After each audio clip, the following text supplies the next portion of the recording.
Durante el siglo XIX, diversas naciones europeas desarrollaron una competencia por controlar y adueñarse de gran parte de territorios de África, Asia y Oceanía. Estos grandes imperios coloniales configuraron al mundo de la época y provocaron transformaciones que continúan hasta la actualidad. En la clase pasada, del martes, les decía que la desigualdad social, los países ricos, que fueron los países imperialistas, llevaron hacia la pobreza a los países que fueron parte del imperio o países colonizados por el imperio, dejando una eh, estela o dejando una marca de problemas sociales como va a ser desigualdad, racismo, odio y explotación o sobreexplotación de los recursos naturales, según sea lo que cada país colonizado producía o cada territorio imperial producía, el país que dominaba, llámese Inglaterra, llámese Alemania, llámese Italia, llámese Francia, Portugal, España, Bélgica, obtenían esos recursos naturales, esa materia prima y la transformaban. El imperialismo está ligado directamente a la segunda revolución industrial. ¿Cuáles fueron las causas del imperialismo europeo? El auge industrial. Como necesitaban materias primas, estos empezaron a encontrar territorio donde hubiese esa materia prima. Y una vez que obtenían la materia prima y la transformaban en productos, tenían que buscar un mercado para posicionar la sobreproducción. Llevaban algodón, como les explicaba en la clase anterior, y devolvían telas y ropas confeccionadas con este algodón a precios completamente dispares. Yo te compraba el algodón a $1 y te vendía la ropa en 10. Así de desigual estaba la competencia. Y esto empezó a generar mucha pobreza. Otra de las causas fue la sobrepoblación.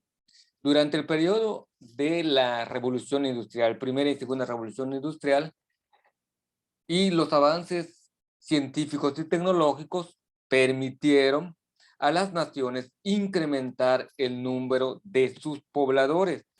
Las ciudades estaban sobrepobladas, sobre todo las ciudades industriales, y trataron de llevar ese exceso de población a otras partes del mundo. Y estas personas migrantes llegaron con la tecnología europea.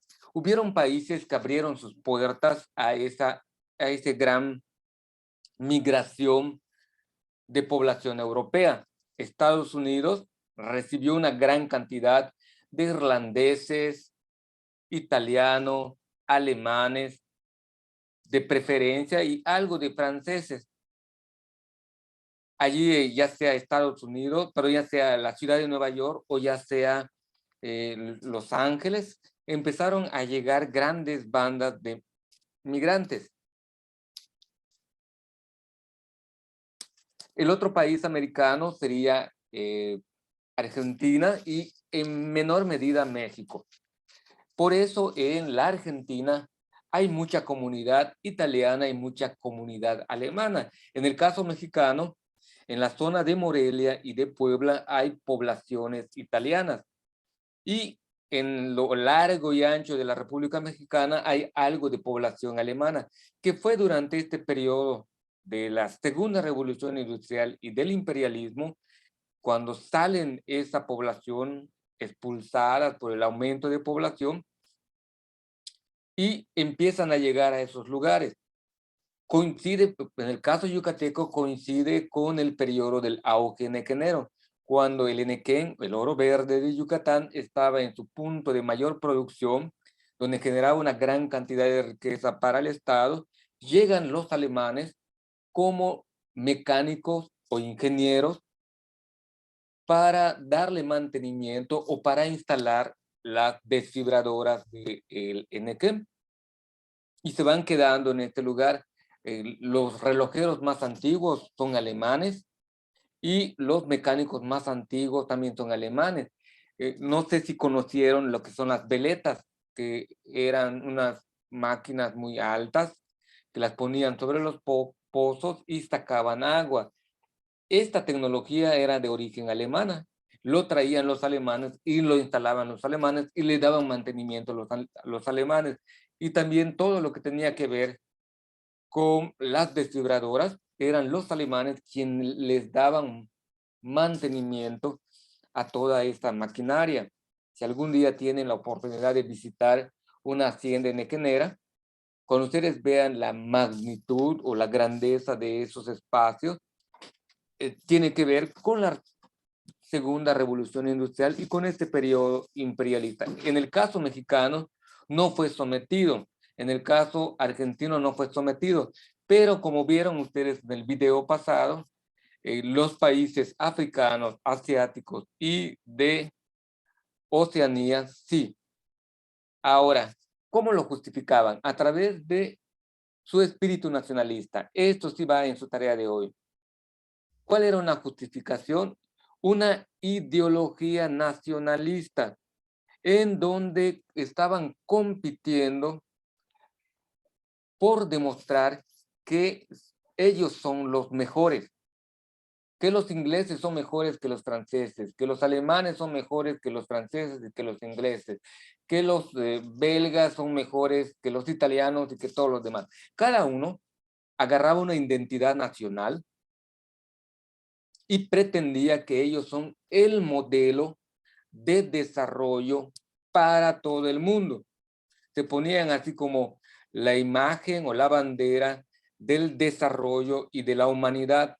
Si querían ser una población desarrollada, una población educada, tenían que adquirir los rasgos y las características de un inglés o de un alemán o de un italiano o de un francés, de esos o de un otomano, que también todavía era un imperio.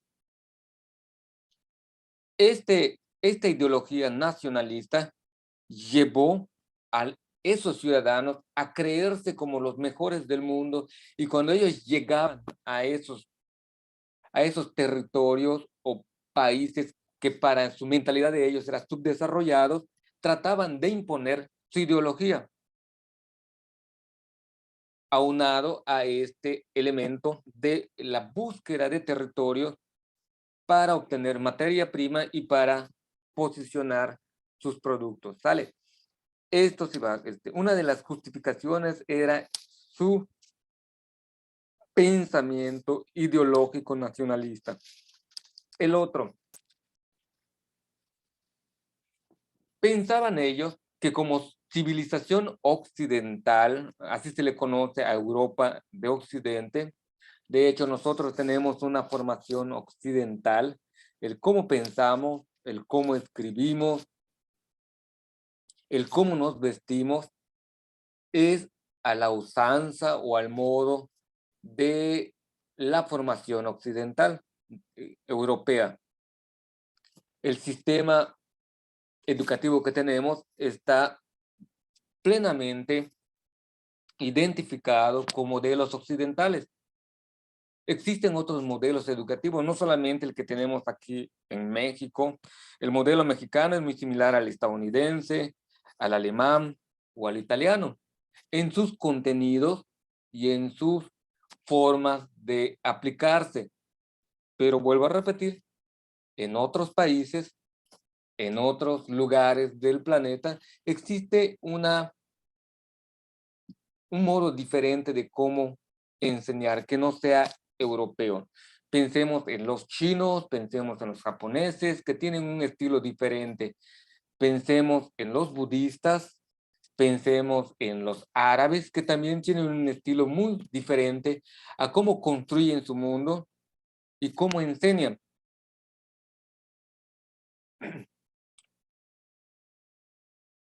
La ideología tiene que ver con algo que yo creo, pienso que es lo mejor.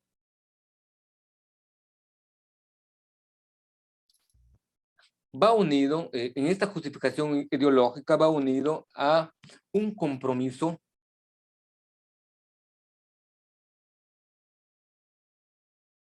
de proceso proselitista religiosa. Para ello tenemos que ubicar los grandes credos. Buenos días, maestro. Buenos días, Erika. Bienvenida. Europa occidental estaba dividido entre cristianos católicos y cristianos protestantes. Los ingleses eran cristianos protestantes anglicanos y a través de sus misiones civilizadoras y evangelizadoras llevaban el desarrollo tecnológico de producción y la fe o el evangelio que ellos profesaban. En el caso de los franceses eran cristianos católicos. También tenían las mismas actitudes. En el caso de Alemania era un poco, es diferente porque en Alemania habían cristianos católicos y cristianos protestantes. Ahí estaban los luteranos, los calvinistas y otros grupos religiosos que eran poderosos, tenían la tecnología, tenían la riqueza y tenían ese deseo evangelizador. Sus grupos religiosos llegaban a esos territorios a llevarles la buena nueva, porque querían que todo el mundo se salve. Esa es una justificación evangelizadora, así como los españoles cuando llegaron en el siglo XV, XVI a América, llegan con esa visión. Vamos a evangelizar a toda a estos indios, a estas etnias que no creen en Dios para que se salven. Esa era una de las justificaciones. Hay que llevarles la verdadera fe y hay que llevarles el desarrollo.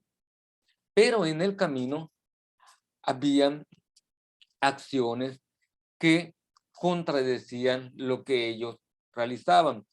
Otra de las justificaciones era el conocimiento. Era importante realizar estudios, conocer el lugar y que ese lugar, una vez conocido, sea explicado. Eso fue un trabajo que hizo, por ejemplo, Charles Darwin, antes de publicar su libro más importante, que es La evolución, o la selección y la teoría de la selección natural.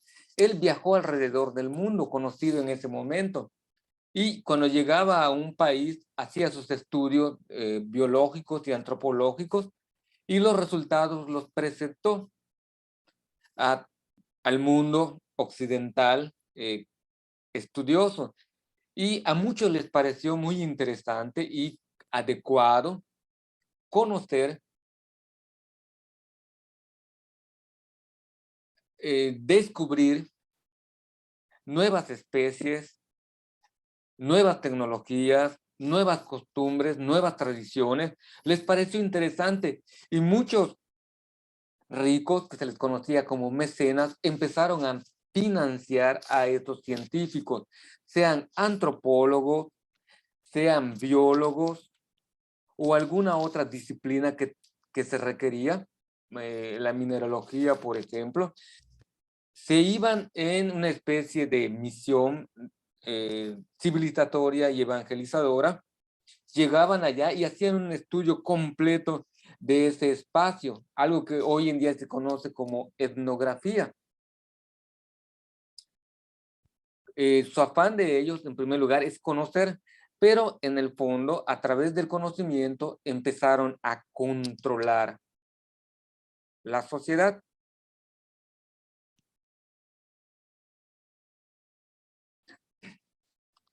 Lo que dice acá es una gran verdad. La civilización occidental se creía superior al resto del mundo.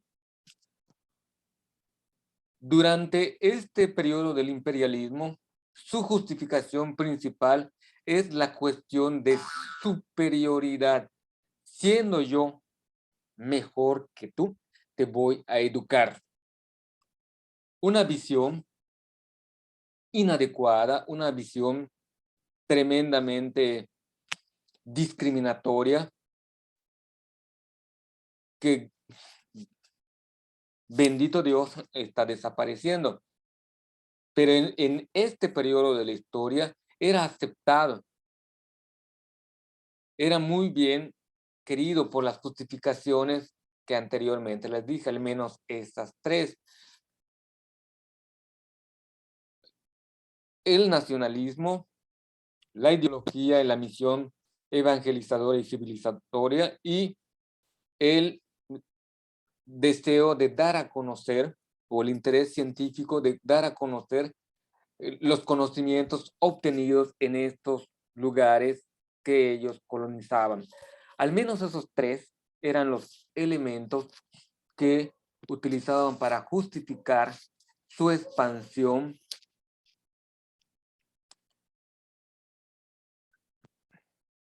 imperial en todo el mundo. Les vuelvo a recordar, el imperio más grande fue el de Gran Bretaña, Inglaterra o Reino Unido. Dominó la tercera parte del territorio mundial. Francia, una tercera parte de África. Alemania se hizo de territorios en Asia y en Alemania. Holanda dominó todas las que son las islas polinesias, Indonesia y Polinesias. Portugal conservó algunos territorios en África. Italia, aquí en el Mediterráneo, y en el Mar Rojo conquistó algunos territorios. España conservó esta zona de África y la que está enfrente inmediatamente de su territorio continental. Y Bélgica controla el centro de África.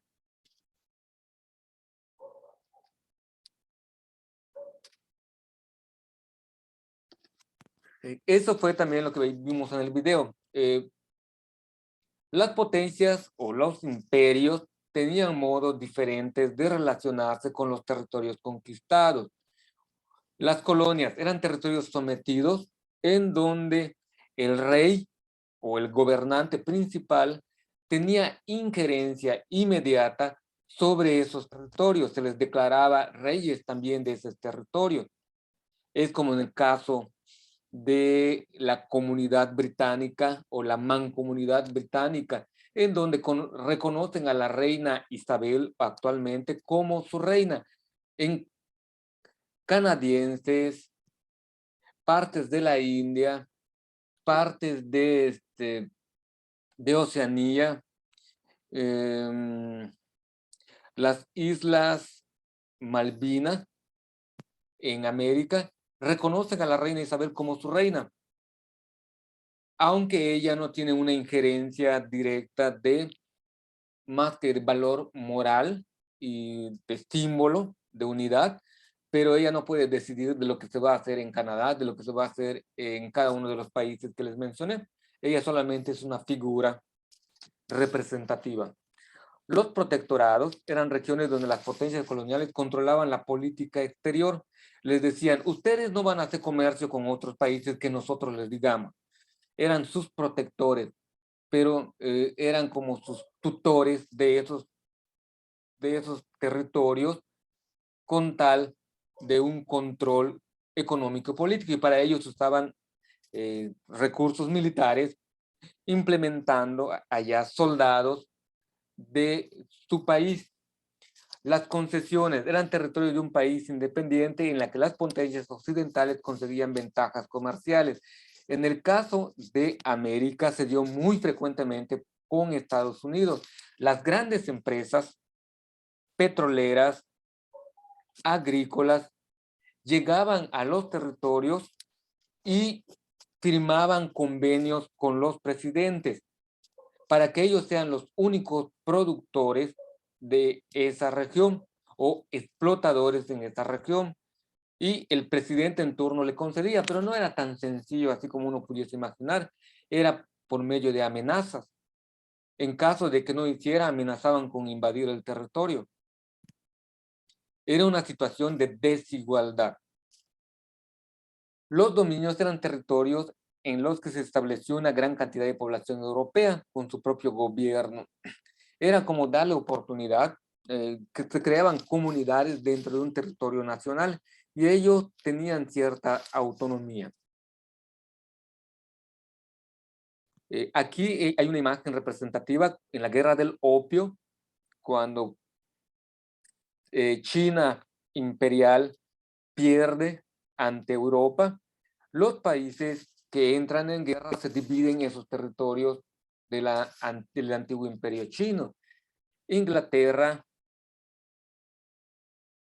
el imperio otomano,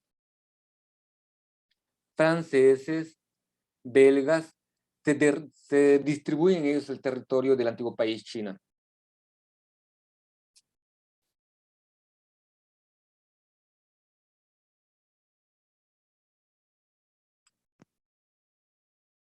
No podemos pensar que este imperialismo se dio de un modo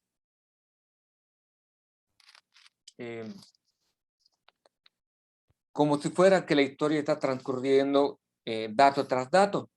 Hubo una cuestión de resistencia. Los países dominados también pretendieron defenderse. Hubo levantamientos de diferentes grupos que estaban en desacuerdo con la explotación que realizaban estos imperios. Una y otra vez hubieron levantamientos, pero por la desigualdad en la tecnología militar fueron sometidos. Es hasta después de la Primera Guerra Mundial y se consolida después de la Segunda Guerra Mundial, cuando esos territorios que pertenecieron a estos imperios que les mostré, se independizaron adecuadamente. Pero como aparecía en la leyenda del inicio del tema, hasta el día de hoy se siguen viviendo las consecuencias de este periodo imperialista, muy visible en los problemas sociales, económicos y políticos que tienen aún estos territorios. Para concluir el día de hoy,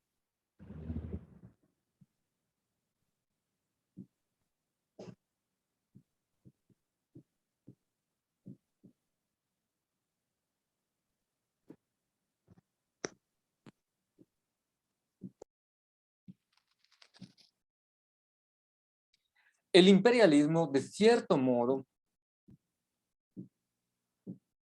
es innegable que contribuyó a la mundialización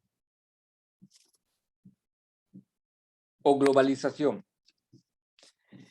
Y esta realidad es una realidad multifacética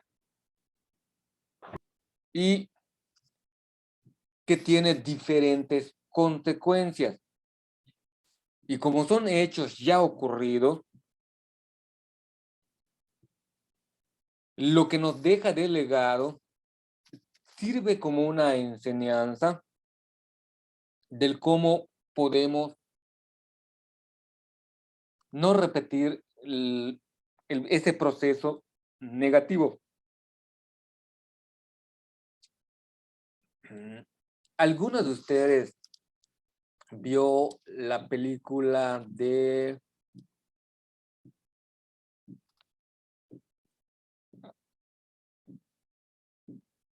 Avatar? Nunca la han visto.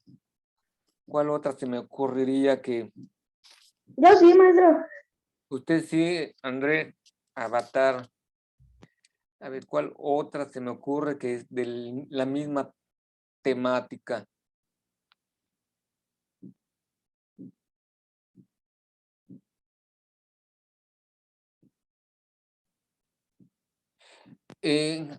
La película de Avatar es una analogía.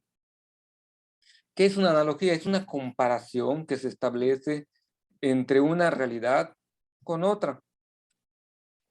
Avatar es una película donde hacen una analogía de lo que sucedió con los pueblos originarios. Los pueblos originarios, llámense mayas, aztecas, xiu, apaches, cherokees, aymaras, taínos, los diferentes grupos que vivían allá antes de la llegada de los europeos. En la película de Avatar se establece que llegan a una luna de un planeta donde existe un mineral muy importante para el desarrollo de las tecnologías. Este mineral permite el viaje en el espacio. Con una cantidad mínima de ese material se crea un combustible altamente redituable que permite que haya viajes espaciales. Y ese mineral se encontraba bajo del territorio sagrado de este grupo particular que vivían en esta luna. Es lo mismo que sucede que sucedió en el periodo imperialista. Llegaban los países dominantes y se aprovechaban de los recursos naturales, llámese oro, diamantes, petróleo, tierras fértiles, y no les importaba si era o no tierra sagrada para esos grupos étnicos que allí vivían. Lo único que les importaba era la producción. Lo que les importaba a ellos era que pudiesen mantener el desarrollo. Pero gracias a ello tenemos, como les decía hace un momento, tenemos la tecnología de cómo hacer el cultivo intensivo, ya sea en ganadería o ya sea en agricultura. ¿Cómo podemos aprovechar de un modo mejor un espacio? Sí nos dejaron ese legado, pero también dejaron algunas heridas a nuestra madre tierra. Y sobre ello tenemos que ir aprendiendo. Para cerrar este tema del imperialismo, es una etapa que le tocó vivir a nuestros antepasados, aunque no sean directamente parientes de nosotros, porque sucedió en otras latitudes de la Tierra, pero es una experiencia que aconteció y que dejó una huella en el mundo, y que es importante siempre considerarla y no volver a permitirla. Ustedes, conforme vayan creciendo, se van a dar cuenta que existen otras formas de imperialismo, y espero que estén preparados para dar una respuesta adecuada, ¿sale? Por mi parte es todo el día de hoy. Espero que hayan tomado apuntes de lo que es la tarea. ¿Cuáles son las justificaciones que utilizaron los países para poder imponerse sobre los demás? ¿Sale? Pase un bonito día. Nos vemos mañana en español. Cuídense mucho. En un momento subo el video.